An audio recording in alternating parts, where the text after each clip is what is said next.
ॐ अज्ञानतिमिरन्धस्य ज्ञानाञ्जनशलाकया चक्षुरुन्मिलितं येन तस्मै श्रीगुरवे नमः।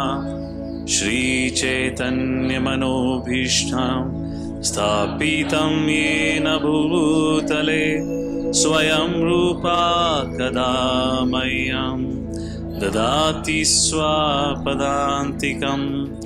वन्देऽहं श्रीगुरु श्रीयुतापदकमलं श्रीगुरुर्वैष्णवांश्च श्रीरूपं साग्रजातां सहगना ललिता तं सजीवं साद्वैतं सावधूतं परिजनासहितं श्रीकृष्ण चैतन्यदेवं श्रीराधा कृष्णपादान् सहगना ललिता श्रीविशाखान्वितांश्च। नमो ॐ विष्णुपादाय कृष्णप्रेष्ठाय भूतले श्रीमते भक्तिवेदान्त स्वामिनिति नामिने। नमस्ते सरस्वते देवे गौरवाणी प्रचारिणे निर्विशेषशून्यवादी पाश्चात्यदेशतारिणे। नमो महावदन्याय कृष्णप्रेमपदायते कृष्णाय कृष्णचैतन्य नामने गौतुसे नमः। वंशकल्पतरुभ्यश्च कृपासिन्धुभ्य एव च पतितानां पावनेभ्यो वैष्णवेभ्यो नमो नमः। हे कृष्णा करुणा सिन्धु दीनबन्धु जगत्पते गोपेश गोपिकाकान्त राधाकान्त नमोस्तुते। तप्त कांचन गौरांगी श्रीराधे वृंदावनेश्वरी वृषभानुसुते देवी प्रणमामि हरिप्रिये। जय श्री कृष्ण चैतन्य प्रभु नित्यानंद श्री अद्वैत गदाधर श्रीवासादि गौर भक्तवृंद। हरे Krishna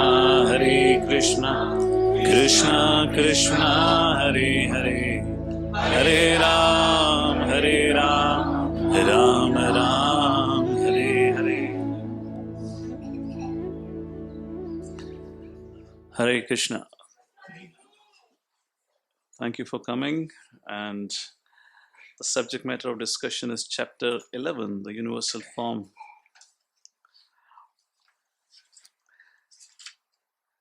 It's a very interesting chapter.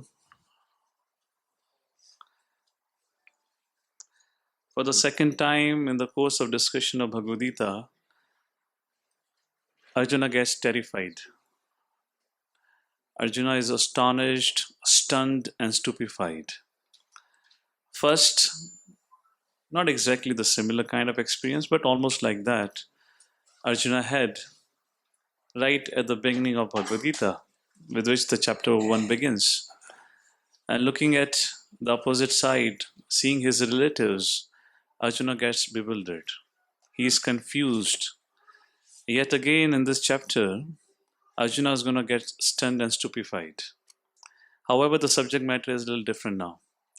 The subject matter begins with Arjuna requesting the Lord, "My dear Lord, can you show me the form by which you pervade this entire creation?" Because that's what the 10th chapter concluded, and we have discussed last time some of the initial verses of chapter 11.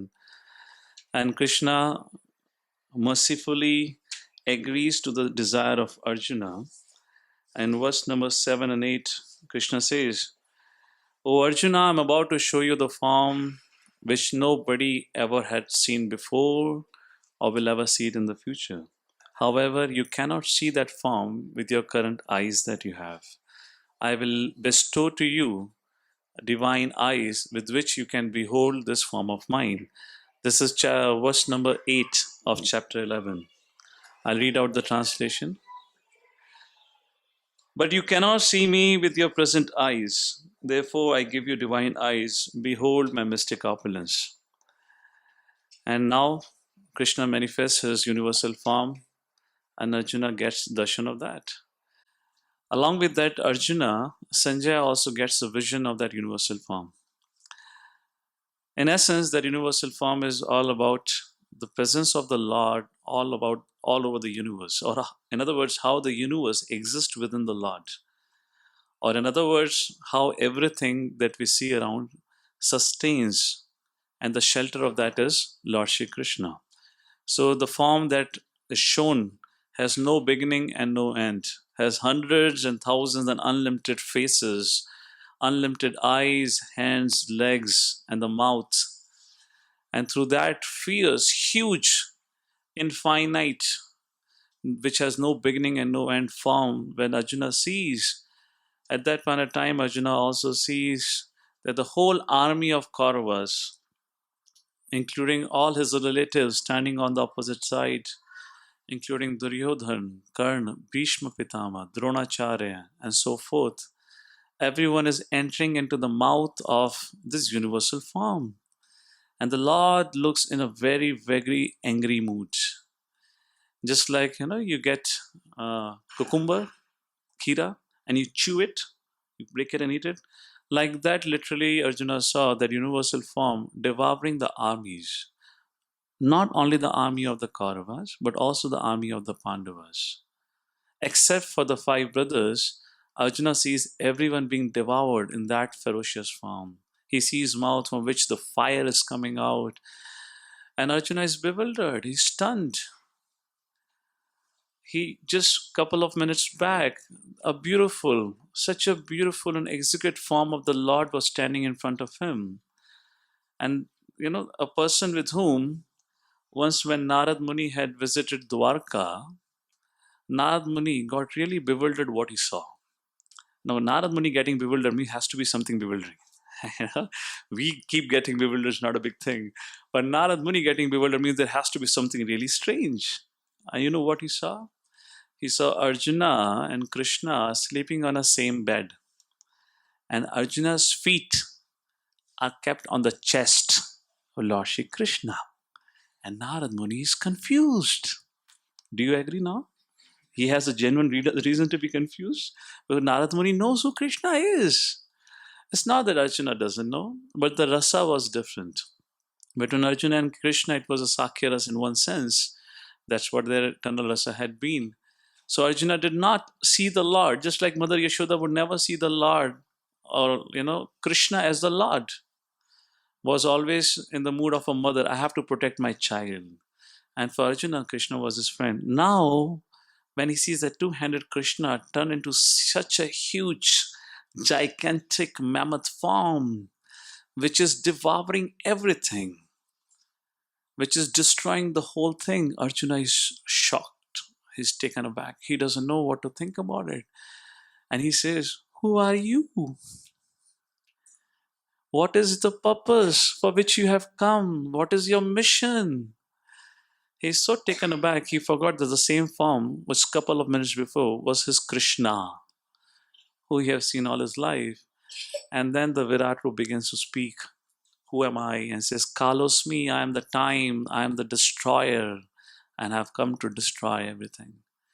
And then the universal form means Krishna says, hey Arjuna, whatever my will would eventually get fulfilled. Nobody can bypass my will.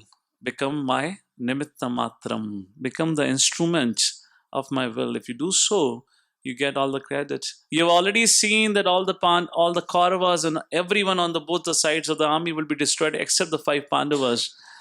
You decide not to fight or you decide to fight. Either way, my will would prevail because that already has happened. You at max can become an instrument of this, my will, and if you do so, you become glorious. And Arjuna says, my dear Lord, whatever it is, but please come back to two-handed form. Enough of this, literally for him was like a horror show. Enough of this scary scene going on. Can you please come back at two-handed form? We can just talk at a human level. On a regular level, this is too much too bizarre for me.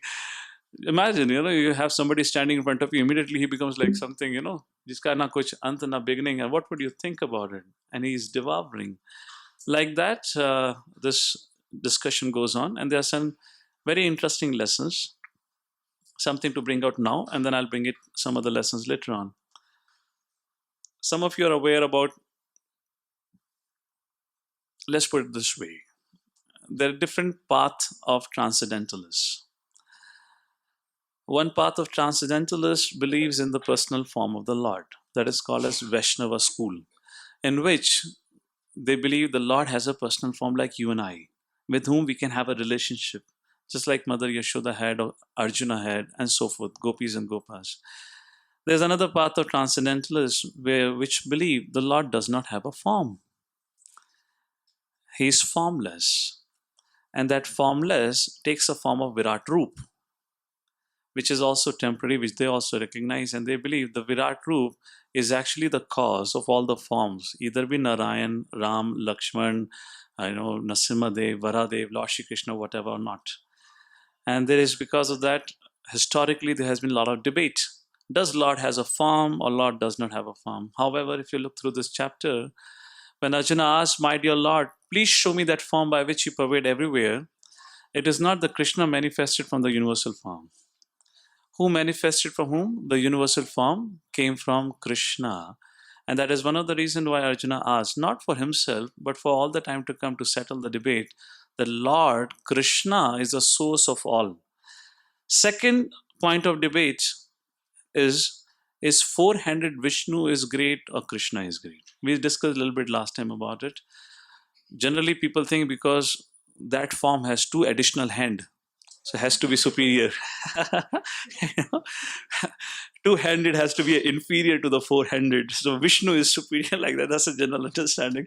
Not a philosophical understanding, but there are some philosophical concepts also. Here, when Arjuna sees the Virat Rupa, and then he says, my dear Lord, I am enough. Thank you. No more of it. Can you show me your four-handed form?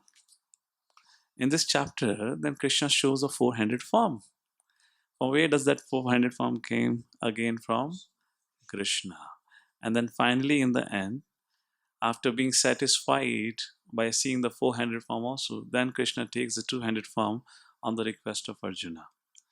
So if you see this ancient literature, this Bhagavad Gita, have settled all the debates.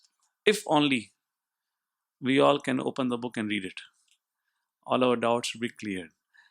Along with that, the concept of nimitta matram, become my instrument, is a very interesting subject matter. When we come to that verse, we'll talk about it. So like that, this whole chapter discusses about primarily establishing the supremacy of Lord Shri Krishna.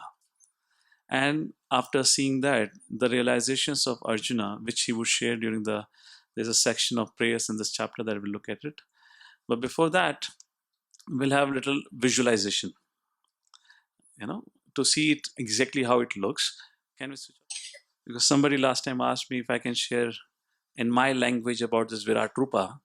I thought I'll go a step forward. Why share? I'll show you. Because to share Virat Rupa is to speak Virat Rupa is a little difficult. Why don't we show you? Mahabharat. I hope you all remember. This good old days. So we're going to have that. Please open your Bhagavad Gita. The discussion begins with the first verse, what Arjuna gonna speak. I'm not sure if he speaks Sanskrit here, but he gonna speak, if you pay attention to first 1, 2, 3, maybe you can just read out the verse 1, 2, and 3.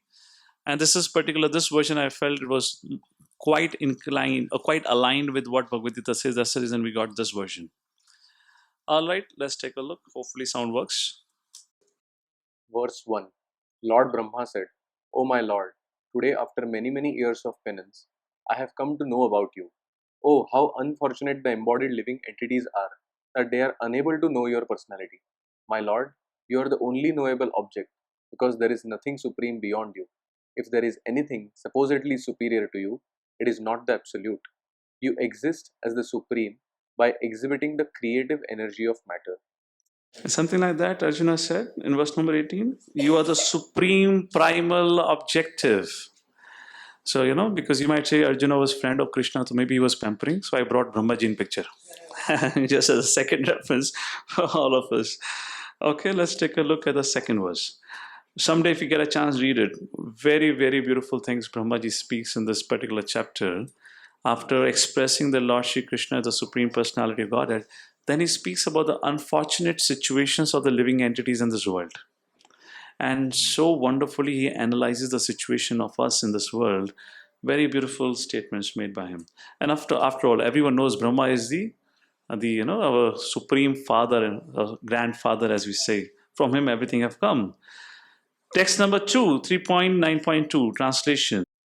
The form which I see is eternally freed from material contamination and has advented to show mercy to the devotees as a manifestation of internal potency. This incarnation is the origin of many other incarnations, and I am born from the lotus flower grown from your navel home. So Brahma only says like that. He's gonna offer prayers, and this is what he begins with that. Something in line with what Arjuna said. So let's come back to. I mean, actually, I don't have anything to show on the slide. I didn't prepare. We got to read from the book.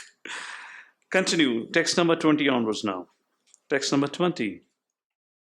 Although you are one, you spread throughout the sky and the planets and all space between. O Great One, seeing this wondrous and terrible form, all the planetary systems are perturbed. Verse 21. All the hosts of demigods are surrendering before you and entering into you. Some of them, very much afraid, are offering prayers with folded hands. Hosts of great sages and perfected beings, crying, All peace, are praying to you by singing the Vedic hymns. 22nd. Some of the things were not shown, but at least now you can read and you get more or less the whole subject matter. Text 22nd. All the various manifestations of Lord Shiva, the Adityas, the Vasus, the Sadhyas, the Vishwadevas, the two Ashvis, the Maruts, the forefathers, the Gandharvas, the Yakshas, the Asuras, and the perfected demigods are beholding you in wonder. And now Arjuna says, My dear Lord, I am very much scared. Almighty armed one, all the planets with their demigods are disturbed at seeing your great form. With its many faces, eyes, arms, thighs, legs, and bellies, and your many terrible teeth. And as they are disturbed, so am I. O all pervading Vishnu, seeing you with your many radiant colors touching the sky, your gaping mouths, and your great glowing eyes, my mind is perturbed by fear. I can no longer maintain my steadiness or equilibrium of my mind. Text number 25. O Lord of the Lords, O refuge of the worlds, please be gracious to me. I cannot keep my balance, seeing thus your blazing death like faces and awful teeth. In all directions, I am bewildered. Your blazing death like faces means, what he saw was emitting fire in that sense. And now Arjuna sees the whole Kaurava army entering the mouth of the Virat Rupa. Text number 26 and 27, translation. All the sons of Dhritarashtra, along with their allied kings, and Bhishma, Drona, and Karna, and our chief soldiers also, are rushing into your fearful mouths, and some I see trapped with heads smashed between your teeth. He had good reason to be scared. As the many waves of the rivers flow into the oceans, so do all these great warriors enter blazing into your mouth. And then he gives an analogy, 29. I see all people rushing for speed into your mouth as moth dashed to destruction in a blazing fire. Text number 30. O Vishnu, I see you devouring all people from all sides with your flaming mouths, covering all the universe with your effulgence. You are manifest with terrible scorching rays. I believe Oppenheimer, he was part of the team of nuclear bomb, and it is documented when he saw the nuclear explosion and he remembered this 11th chapter of Bhagavad Gita. When he saw that massive destruction and the blazing fire that came out of that blast, that time he quoted one of these verses where the universal form is described, which is said as, which destroys everything. The verse is going to come about it. At that time, Oppenheimer remembered this particular chapter and the description of the Virat Rupa form. And in text number 31, Arjuna, being perturbed and disturbed and completely confused, says, "Who are you? O Lord of Lords, so fierce of form, please tell me, who are you? I offer my obeisances unto you. Please be gracious to me. You are the primal Lord. I want to know about you, for I do not know what your mission is." And now Lord speaks. Shri Bhagavan Uvacha Kalosmi Lokasya Krat Pravardho Lokan Samhartum Iva Pravartaha Tatepi Tvam Na Bhavishanti Sarve Ye Avashtitha Pratyanikeshu Yodha. And Lord says, the very first thing He says, Kalosmi Lokasya Krat Pravadho. I am the destroyer. The Supreme Personality of God has said, "Time I am the great destroyer of the worlds, and I have come here to destroy all people, with the exception of you, the Pandavas. All the soldiers here on both sides will be slain." And comes another very important verse, text number 33. Tasmatvam itashta yasho labasva jitva shatrun bhungshva rajyam smritam maivete nihata purvameva nimittamatram bhavasavya. Translation, please. Therefore, get up, prepare to fight and win glory, conquer your enemies, and enjoy a flourishing kingdom. They are already put to death by my arrangement, and you, O Sauyasachi, can be but an instrument in the fight. Very, very beautiful purport. Nimitta matram bhavasavya. Become the instrument. What does it mean to be an instrument? What does it mean to be an instrument? You go to a bank and there's a cashier on the cash counter and you give your cash to him. What do you expect that person to do? Keep it into his pocket or deposit? He's just an instrument, isn't it? Just like you go and drop a letter to be sent to somewhere else. The postman comes and picks it up and carries the message. He doesn't open the package thinking that this is for me. He acts as an instrument. And what Krishna says, become my instrument. My will would prevail. And Prabhupada writes a very beautiful purport. Because if you look at the life of Prabhupada, Prabhupada says himself, he never wanted to take sannyas. He was scared. He's like, no, that's too austere. Who's going to do it? But time and again, he saw his spiritual master coming in his dreams, telling him, Abhay Charande, it's time to go out. Leave the household. You have to do great things and so forth. And ultimately, situation turned out to be in such a way, interesting way. His wife, at one day, sold off the manuscript, Bhagavad Gita manuscript, I believe, Bhagavatam, or either way, the manuscript, considering it to be a Radhika paper, and sold it off to a Radhiwala to get some money so she can buy a tea. Because that time, although Prabhupada was very rich, but some time ago only his business had collapsed.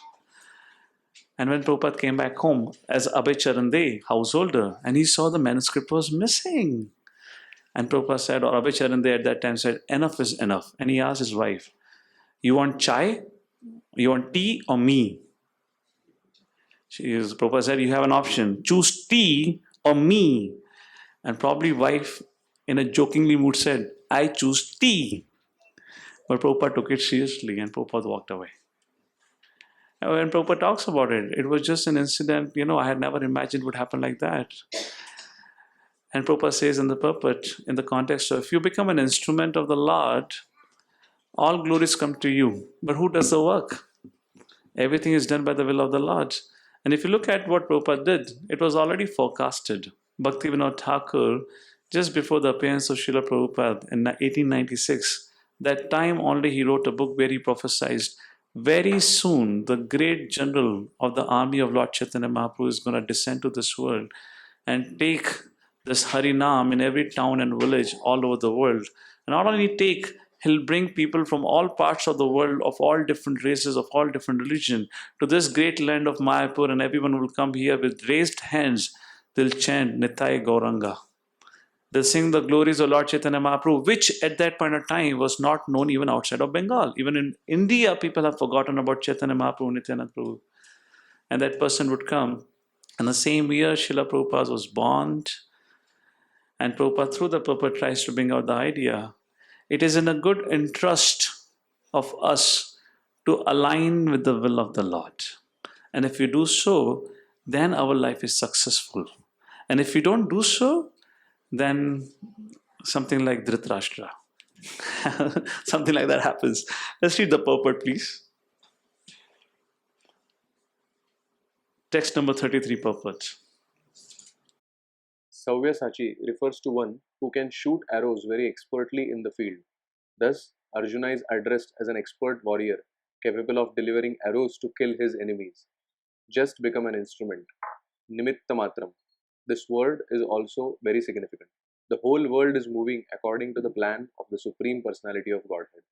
Foolish persons who do not have sufficient knowledge think that nature is moving without a plan and all manifestations are but accidental formations. These are many so called scientists who suggest that perhaps it was like this or maybe like that, but there is no question of perhaps and maybe. There is a specific plan being carried out in this material world. What is this plan? This cosmic manifestation is a chance for the conditioned souls to go back to Godhead, back to home. As long as they have the domineering mentality which makes them try to lord it over material nature, they are conditioned. But anyone who can understand the plan of the Supreme Lord and cultivate Krishna consciousness is most intelligent. Let's pause here. So, if you understand the plan of the Lord, then our life is successful, right? When Yudhishthira Maharaj had gone to meet Bhishma Pitama, as the will of the Lord was such, and Bhishma Pitama began to instruct Yudhishthira Maharaj, and when he instructed Yudhishthira Maharaj to pacify him, not to take all the guilt upon himself, thinking on the death of so many millions of soldiers, you're not responsible, become the next king. And when Bhishma Pitama began to pacify, a very, very classic verse. Nahi asya karichidrajan Puman Veda Vidatsitam Yad Vijignasaya Yukta Muhyanti Kavayopihi Nahi Asya Karichid Rajan. Nobody, whoever Karichid that person is, can understand. Puman Veda Vidissitam. Either he being the most learned in the Vedas, Yad Vijignasya, who's inquisitive, yukta, equipped with all knowledge, even the Muhyanti Kavyopi, even the best of the Kavis, again refers to a very intelligent person. None of them or no one can understand the plan of the Lord. O king, no one can know the plan of the Lord. Even though great philosophers inquire exhaustively, they are bewildered. So question comes, Bhishma says nobody can understand the plan of the Lord. Here we are discussing if you know the plan of the Lord, your life is successful. एक बात बोलो ना भाई, साफ साफ बोलो ना, काहे घुमा रहे हो? It's look contradictory. Read the purport ahead. Not this, the Bhagavad Gita purport. The creation and destruction of the cosmic manifestation are under the superior guidance of God. Thus, the battle of Kurukshetra was fought according to the plan of God. Arjuna was refusing to fight, but he was told that he should fight in accordance with the desire of the Supreme Lord. Then he would be happy. If one is in full Krishna consciousness and his life is devoted to the Lord's transcendental service, he is perfect. If one is in full Krishna consciousness and his life devoted to the Lord's transcendental service, he is perfect. In other words, again, the same point comes. When one engages in the path of bhakti, then only he can ever understand what's the will of the Lord. Why I quoted this verse? Because this verse, Bhishma doesn't say even bhaktas cannot understand. This verse focuses on more on Gyanis, those who are just on the platform of knowledge trying to understand. They can never understand, oh, the Yudhishthira Maharaj. But one of the very important messages through Bhagavad Gita is those who are engaged in my devotional service can know me. Why? Tesham satata yuktanam bhajatam priti purvakam dadami buddhi yogam tam yena mam upyanti te 10.10 Bhagavad Gita. Those who are engaged in rendering devotional service unto me with love, I give them the intelligence by which they can come to me. Again, comes back to the same point. When we engage and when we try to serve the Lord, then Lord reveals His plan, what's His will, so that we can become an instrument. Text number 34. Translation, please. Drona, Bhishma, Jayadratha, Karna, and other great warriors have already been destroyed by me. Therefore, kill them and do not be disturbed. Simply fight, and you will vanquish your enemies in battle. If you look at the last four lines of the purport, purpose says, the plans of the Supreme Personality of Godhead are understood by His, and the plans of the devotees are as good as His. What does it mean? Don't make your plans. Follow devotees' plans. Well, you don't know what Lord's plan, at least you can follow devotees' plans, which means serve under somebody's guidance. Be always under guidance. Don't act independently. Either you can know what you're supposed to do, just like Krishna standing for Arjuna tells Arjuna, fight. In case any one of you have direct access, please bring me also in the direct association. If not, then let's follow what the basic structure. Work under the guidance of senior Vaishnavas. That's what Prabhupada writes. You can know His plan, you can know the plans of the Lord either by His mercy or the plans of the devotees are as good as His plans. One should follow such plans and be victorious in the struggle for existence. And it's very interesting, maybe if I can just relate for 1 or 2 minutes with the subject matter of mind management that we're discussing. As long as we are struggling with kama, krodha, lobha, moha, mad, matsarya, till the time mind is our controller, not I am the controller of mind, until that point of time, if we are trying to make our own plans, are they really going to align with the plans of what Lord wants? Or there are other tricks, or just, another trick of the mind to deceive us, thinking that this way you'll be able to render devotion service the best. Think about it. If somebody is pure, if purified from all the vikaras and all the diseases of the mind, then he's in direct communion with the Lord. Then he can hear whatever Paramatma wants and he can do whatever he needs to do. But at our stage, when we have understood, all have attended mind management at least once or twice in the past, and we have discussed many times about the subject. When our mind is already struggling with so many issues, can we really make the best of the choices and decisions for ourselves? Think for yourself. If you think you're able to make, who is making that decision? The decision is based on the thoughts and experiences stored in the mind, and the call is made by the intelligence. And intelligence makes a call based on how intelligence has been trained. Intelligence is trained by what kind of knowledge you acquire. If you're hearing to Bhagavad Gita, Bhagavatam scriptures regularly, then intelligence is getting purified and it tells you what is right, what is wrong, because intelligence function is to discrimination is the function of intelligence. For discrimination, to discriminate between, you need to know both the sides, isn't it? You need to have the knowledge. If you don't have knowledge of the both sides, if you only have knowledge about the material life, and we don't have a knowledge about spiritual science, how can we discriminate?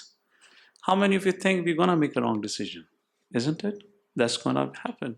And that's the reason why we should be always under the guidance. Tadvidi pranipatena, variprashnena sevya. Just like at the end of yesterday's discussion, somebody asked me a question after the whole session ended. About how do we understand Bhagavad Gita. I said, how do you understand Bhagavad Gita? Krishna have already declared in the Bhagavad Gita. We can only understand by hearing it, by taking a guidance, not by reading by ourselves. It's not that you and I think that we'll read for 1,000 times, you'll understand. You'll get altogether wrong message. When Dhritarashtra, after hearing it from Sanjaya, could not understand. What's our capacity? Yes, the Dhritarashtra was having the direct commentary was going on. What's our capacity? So we don't have to reinvent something in spiritual life. Everything is already given. Only we have to do.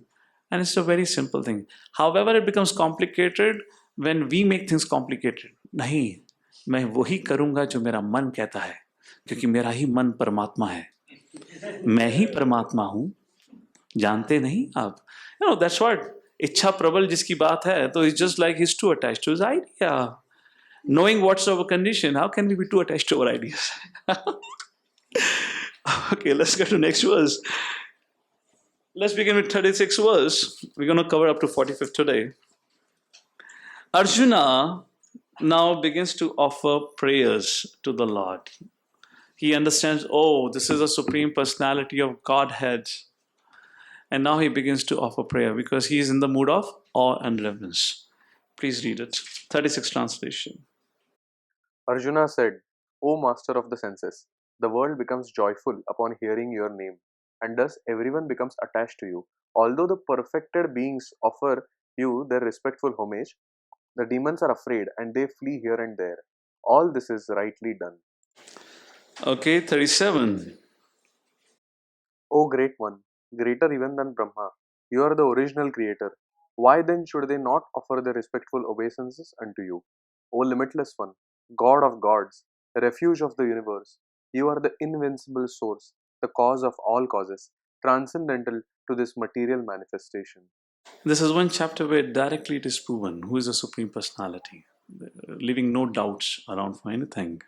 And that's the reason in this chapter you'll only find subject matter about Krishna. He is the Supreme Personality of Godhead, one way or other repeated in every verse. And the more we hear, then we recognize, oh, actually Krishna. Until now, we're thinking somebody else is the Supreme Personality of Godhead. So that transition happens. Text number 38. You are the original personality of Godhead, the oldest. And if you look at what Arjuna is saying, you will find after a while it's repetitive. And Prabhupada gives the reason why he's just saying again and again, you are the cause of all causes, you are the oldest.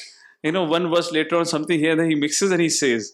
And Srila Prabhupada explains why that's happening. You have to understand what state Arjuna is right now.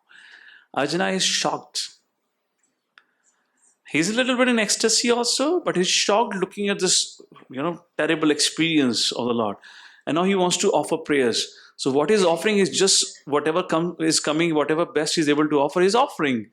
He's not in his best of the situation and condition where he can make a good poetry or composition and speak something very eloquently. So things you will find, अरे अभी तो बोला ना supreme personality, फिर क्यों बोल रहे हो cause of all causes? Is self-understood, na? Like that again and again he keeps repeating, you are the supreme personality, you are the supreme personality. Can you please settle down now? Come back to two-handed form. I acknowledge who you are. Please finish it. You are the original personality of Godhead, the oldest, the ultimate sanctuary of this manifested cosmic world. You are the knower of everything, and you are all that is knowable. You are the supreme refuge above the material modes, O limitless form. This whole cosmic manifestation is pervaded by you. You are air, you are the supreme controller, you are fire, you are water, you are the moon, you are Brahma, the first living creation, you are the great grandfather, and I therefore offer my respectful obeisances unto you 1,000 times, again and yet again. Text number 40, please. Obeisances to you from the front, from behind, and from all sides.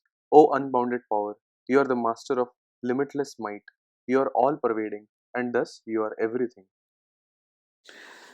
And now, text number 41 and 42, which is another subject matter for discussion, where Arjuna now seeks forgiveness.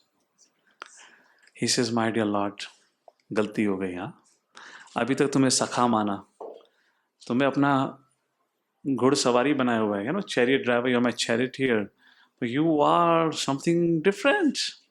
Please forgive me for all my offenses. Text number 41 and 42 together. सखेति मत्वा प्रसभं यदुक्तम् हे कृष्ण हे यादव हे सखेति अजानता महिमानं तवेदम् मया प्रमादा प्रणयेन वापि. Is a often quoted verse from this particular chapter. Please read the translation. Thinking of you as my friend, I have rashly addressed you, O Krishna, O Yadava, O my friend, not knowing your glories. Please forgive whatever I may have done in madness or in love.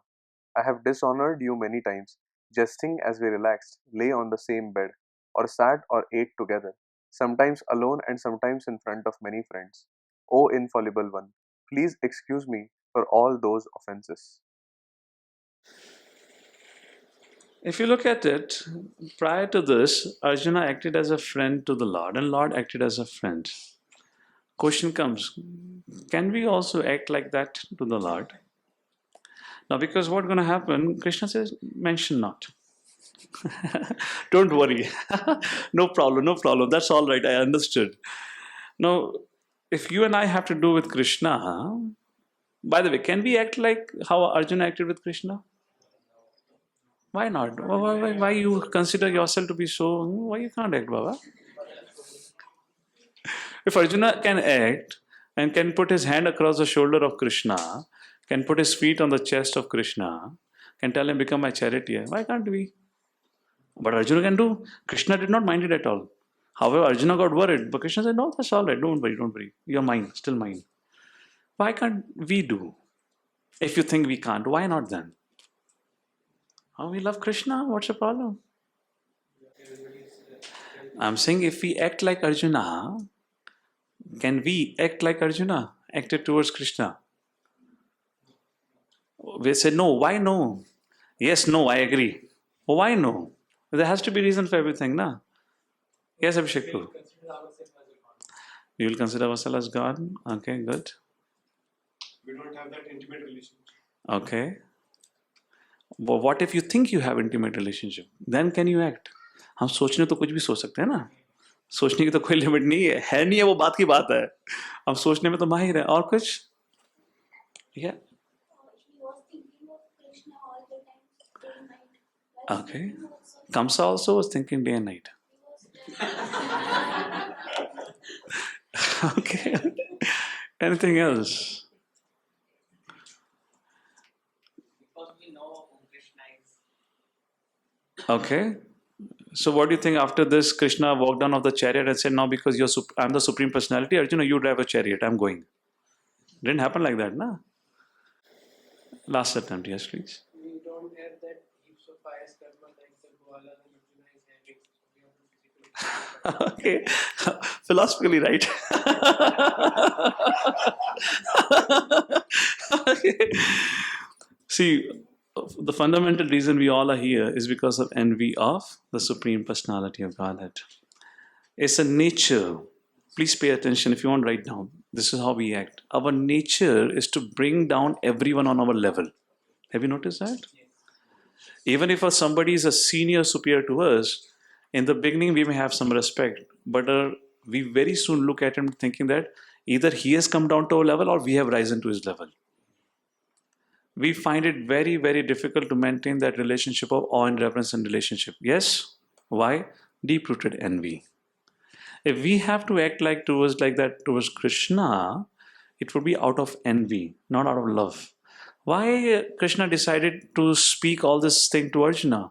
In the 4th chapter and previously Krishna said, because you're non-envious of me, Arjuna. And that's the reason Arjuna was able to think not like Kamsa, but like in a favor, because he deeply had love for Krishna. He was freed from all any kind of anarthas. He had nothing of misgivings. And by the way, he's not an ordinary human, he's an eternal associate. We all went to Badrinath Yatra, we spoke about Nar Narayan Rishi and so forth, who had been eternally. At our level, the problem that we face, just like you have to worship Lord, we don't worship Lord in a Sakhya Vasaleva. We worship Lord in awe and reverence. Okay? We don't get onto the altar in the temple because you're first initiated for 20 years or whatnot. Unless you're Brahman initiated, have a proper understanding of the etiquettes, how to walk in, what I'm supposed to do. You just don't walk in. It's not that the pujari who is dressing Krishna in the morning, he puts his hand across Krishna and says, Haribol, kaisa hai aaj? Sab changa? Not because, I've been worshipping him for the last 20 years, so we are in Sakya Bhav. It doesn't happen like that. It's strictly told we have to maintain that. Why? Because we all struggle with this inherent weakness. We just cannot have somebody superior to us. We just want to bring every superior to our level. Because, as Prabhupada says in first canto, familiarity breeds contempt. What contempt means? From last 2 days, I've been having this discussion with the boys in the morning for 2 hours. What contempt means? What is the meaning of contempt? You don't respect them anymore. And as the saying you said, correct, you don't respect them. Why? उसमें कौन सी बड़ी बात है भाई? 16 माला वो भी करता है, मैं भी तो 16 माला करता हूँ, वो भी तिलक लगाता है, मैं भी तो तिलक लगाता हूँ, वैसे ही कपड़े पहनता है जैसे मैं पहनता हूँ. What's a big deal? However, if you look back when you met for the first time, that was not the mood. In the beginning, we all have sense of respect. Yes? But because the more and more we keep becoming familiar, we lose respect. And this particular tendency of ours destroys our spiritual life. That's the reason all through our life, we are supposed to cultivate the sense of awe and reverence when we are worshipping deities. Because actually the same mood will spill over in our relationship with the deities. We graduate, just like Prabhupada said, first deserve, then desire. Actually, Guru, in one way, is said to be our best of the friend. But not on the very first day. As I always tell them in our morning sessions, a senior can come and put his hand across your shoulder. It does not mean the next day you go and put your hand across his shoulder. Kaisa bhai? Getting the idea? He may come and show his compassion, affection in one way or other.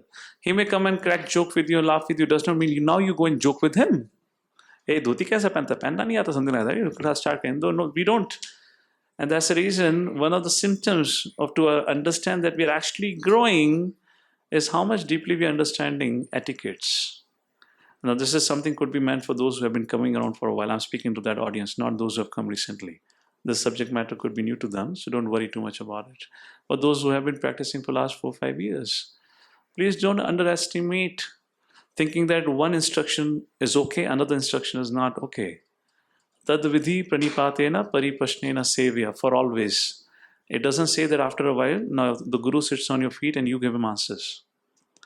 And because of that, Arjuna, despite having familiarity, because he had no envy, we all are here because of envy, isn't it?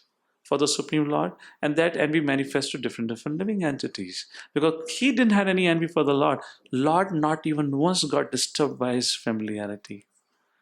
Look, yet the humility of Arjuna. Arjuna says, "Mighty Lord, I made a big blunder." But not even once. Do you think Krishna can allow anyone to deal with him like that? Arjuna wasn't ignorant, but Krishna wasn't ignorant. No. Krishna allowed means that he was qualified for it to act. So this, which is kind of a material disease, no wonder Prabhupada mentioned in the first purport, familiarity breeds contempt, which we need to pay attention. Becoming too much familiar can be very devastating. Because the moment we begin to lose respect, the very same moment we stop listening. I'll repeat again. The moment we lose respect, the very moment, the same moment, we'll stop listening. And the very same moment, we'll start following our mind. Got it? Can we repeat that once together? The moment we stop respecting, it's the same moment we stop listening. And the same moment we start hearing to our or following our mind. So you come back to the same point where we started. We all had been living a life where we were just following our minds. Yes? Whatever mind said, do this, we did that. Go here, do that. We somehow, by the grace of the Lord and the devotees in our life, we stopped that process. We started following. Yes?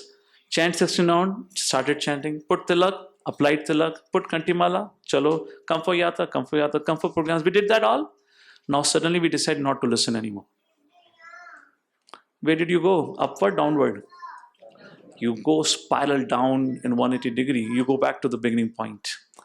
And the beauty of this state is you reach to the beginning of your spiritual life, but yet you think you are advancing. Third canto, Prabhupada writes many times, the last snare of the Maya is to make us think that I am the Supreme Personality of Godhead. Third canto, ninth chapter, I believe, puppet after puppet after puppet. And I was like, what is this? Puppet, why every puppet after every puppet is mentioning that point? Because he knows this is what we're going to struggle with. Because once we hear, we don't remember. Once we read, we don't remember. Once we keep on reading again and again, तब समझ आता है अच्छा ऐसा भी था क्या? So that's the importance of it. However, it may sound very okay, doesn't matter. I'm doing my chanting, I'm doing my bhakti, and so forth. Life goes on. Etiquettes are very important.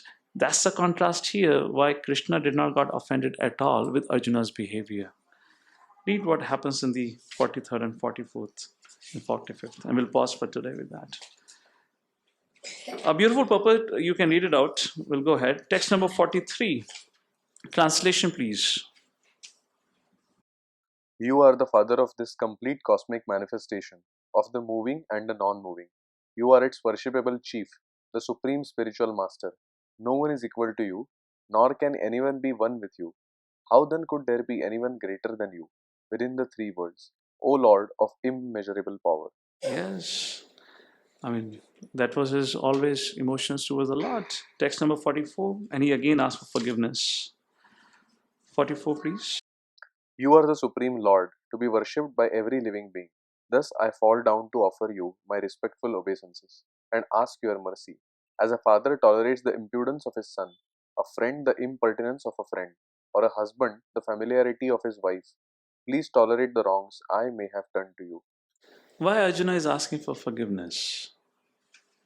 Krishna Because, yeah, he is reflecting how I treated Krishna was not at all appropriate. I have committed so many offenses. So, if in case we all gonna become once in a while victim to such, familiarity breeds contempt. How do we rise above it?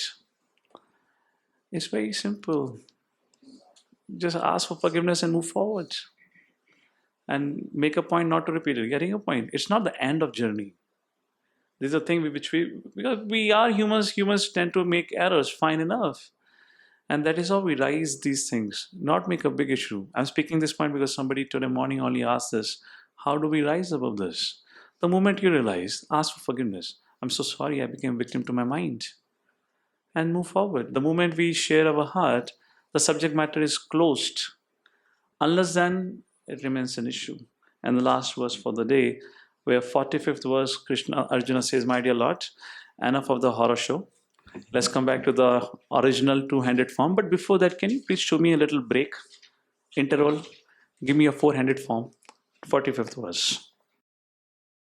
After seeing this universal form, which I have never seen before, I am gladdened, but at the same time, my mind is disturbed with fear.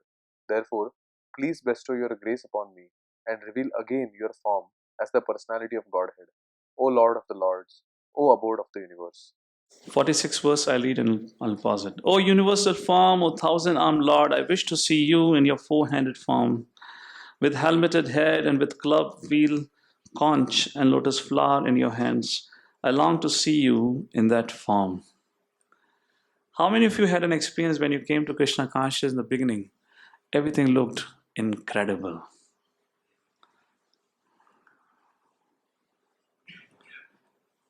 For how long that incredible experience lasted may vary. 3 months, 6 months, and after a while you started thinking, well, not everything is so great.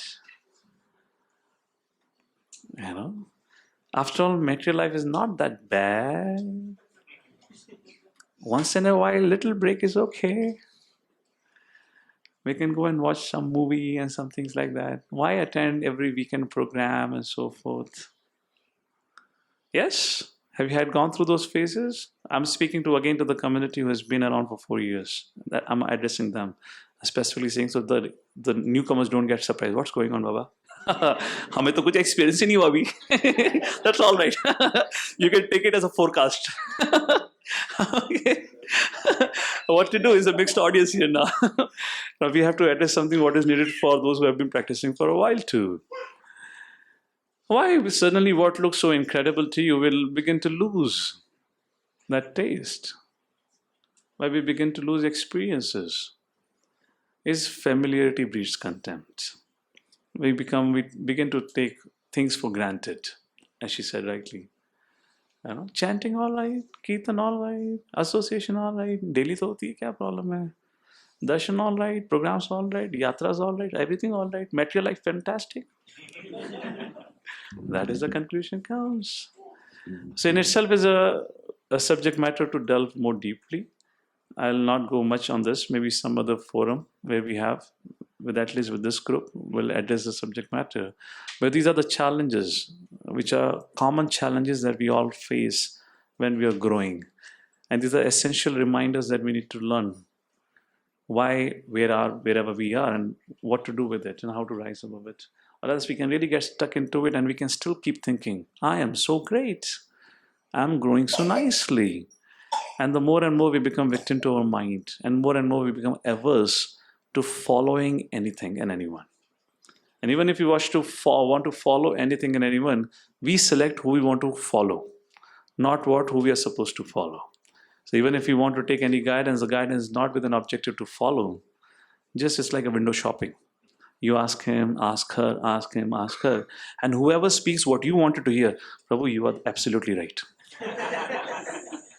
You really understood my heart. I think this is the best advice you're giving. Immediately that response, I have had hundreds of experiences of that.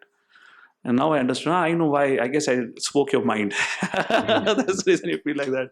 So these are challenges, we become victim to it. That as every growing devotee has to take care of it, either you, me, whoever it is. And that is one lesson from this incident where Arjuna is seeking forgiveness. However, Krishna is not at all upset with Arjuna. Why? Because he was non-envious. Unless the envy from our heart is completely obliterated, we have to follow etiquettes. We have to abide by that to stay connected and keep progressing. And that's the reason the whole process is given. Let's not jump over. We already come across such a beautiful path, such a beautiful association, such a beautiful wisdom, such a tasty prasadam. Everything is so wonderful. Let it remain wonderful. Thank you all for your kind attention. Any questions or clarification? Yes, please. Read the 39th verse. Read the translation. And Hindi, can I read Hindi? Yeah.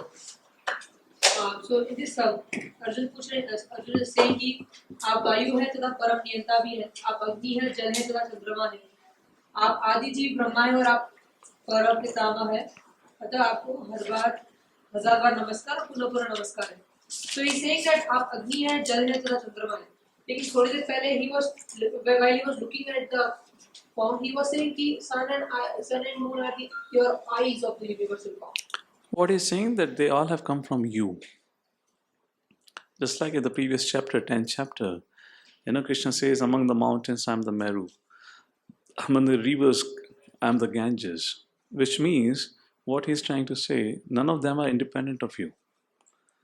They all are dependent on you. We all are dependent on Lord's mercy. If there is no sunshine, can we ever live a life? Now, you and I didn't create a sunshine, nor the NASA, or the ISRO, or the DRDO. If we don't have that, what can we do? So we are totally dependent. And the more we recognize the dependency, to that degree we become independent. And the more we don't recognize that, to that degree we remain dependent. Because then we are dependent on our mind and senses. Anything else? Yes, please. You were asking, like, you have answered, but in definite words, what would happen if someone treats Krishna like that? Oh, it's a serious offense. It's offense. Serious offense. Someone may lose faith in bhakti. If bhakti remains, he would lose. It's a serious offense. We can't. How can you do so? See, if someone does like that, means he does not know who Krishna is. If you look at Bhagavatam structure, how Bhagavatam is brought about, before Krishna's Vrindavan pastimes, 9th cantos are dedicated, which exclusively speaks about the universal creation, the Virat Rupa, different incarnations, different forms and pastimes, to establish the supremacy of the Lord. So we are established firm in the awe and reverence that such a way that there is no comparison between he and I, period. When you are convinced of it. He is he and I am I. Mamay Vamsu Jiva Loka Jiv Bhuta Sanatana. We got firmly fixed in that idea. When you enter 10th canto, then every single word, forget the word, every single syllable will relish it. And now we are studying, we are living actually the glorious pastimes of the Lord. What incredible pastimes are that? Otherwise, until that, either we would read it like a jnani for the sake of knowledge, or maybe like a karmi for the sake of some pious activities, a pious boons like that. So, and you can't offer respect to Krishna by disrespecting devotees. How we treat Krishna, of course, we don't, how we treat Krishna doesn't mean we treat everyone like that, but there are gradations of devotees. I believe those of you who were there with us in Mayapuriyata, we had elaborate discussion. And we had, again in that discussion, we have discussed the pitfalls also at different stages. This subject matter is something we need to remember. Hope that answers. Anything else? How to become Arjuna? How to become Arjuna? Very nice question. Be an Arjuna. Be like Arjuna. Become non-envious of Krishna.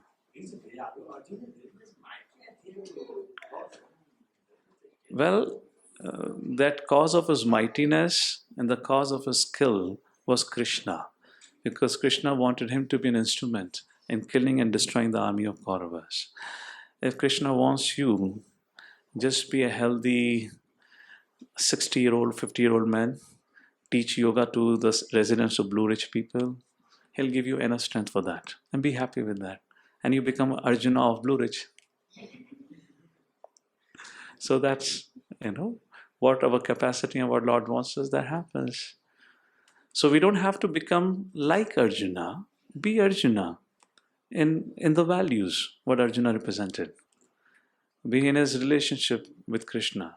Like that, we all can become subject matter of practice of bhakti. Yes, please. Out of the four rasas which have been the thing is, we see a lot of people keeping Laddu Gopal in the house. Oh, very nice. Okay. A little controversial. Go ahead. Just listening to your answer, which you did about the Sakya Bhav. Keeping Laddu Gopal is more of Vatsalya, or is it the Dasya Bhav? See, the idea of worshipping Laddu Gopal came from Vallabhacharya Parampara, traditionally, like that. And then they have further divisions, which are known by different names. Sumati Morarji was in that parampara, who gave a ticket to Srila Prabhupada. They are known by something else in Maharashtra. Pushti Mag is another name for that. Anyways, so there, the mood of worshipping Krishna is in Vasalya Bhav. That is inculcated from the beginning like that. So if you're following any bona fide acharya for that reason, you're part of the parampara, and that mood is being, fine. Point is not to act by own whims, not to act by what I feel and what I like. Exceptions are there like Meera. Exceptions are not rules. Exceptions are exceptions always.